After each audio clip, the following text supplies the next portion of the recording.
Ikatlong kabanata. Tungkol sa muling kapanganakan. May isang taong nagngangalang Nicodemus. Isa siya sa mga pinuno ng mga Hudyo at kabilang sa grupo ng mga Pariseo. Isang gabi pumunta siya kay Jesus at sinabi, "Guro, alam naming isa kayong tagapagturo na mula sa Diyos, dahil walang makakagawa ng mga himalang ginagawa ninyo, maliban kung sumasa Kanya ang Diyos." Sumagot si Jesus, "Sinasabi ko sa iyo ang totoo. Hindi mapapabilang sa kaharian ng Diyos ang hindi ipinanganak na muli."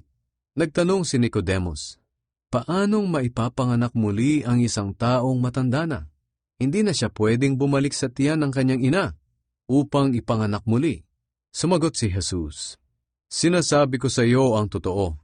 Hindi mapapabilang sa kaharian ng Diyos ang hindi ipinanganak sa pamamagitan ng tubig at banal na espiritu.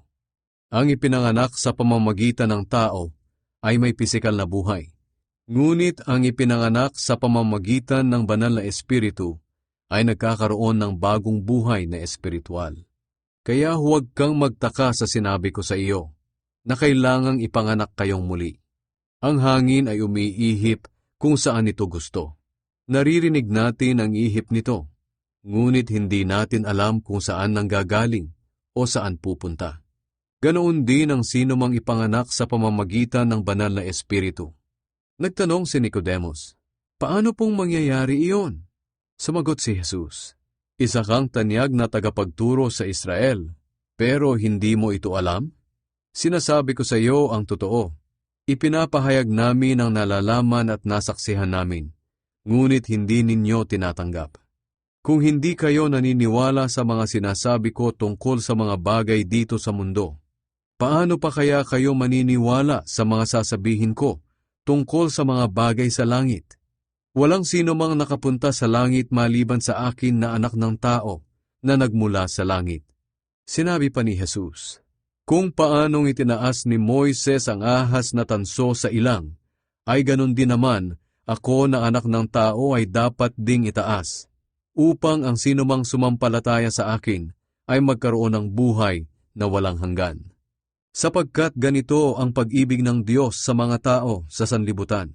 Ibinigay niya ang kanyang bugtong na anak, upang ang sinumang sumasampalataya sa kanya ay hindi mapahamak, kundi magkaroon ng buhay na walang hanggan. Sapagkat hindi sinugo ng Diyos ang kanyang anak dito sa mundo upang hatulan ng parusa ang mga tao, kundi upang iligtas sila.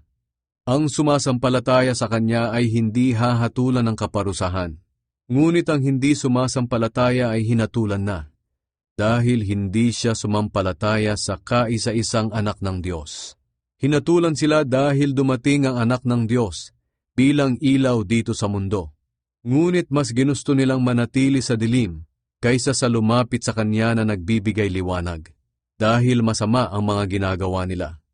Ang taong gumagawa ng masama ay ayaw sa liwanag at hindi lumalapit sa liwanag, dahil ayaw niyang malantad ang kanyang mga gawa.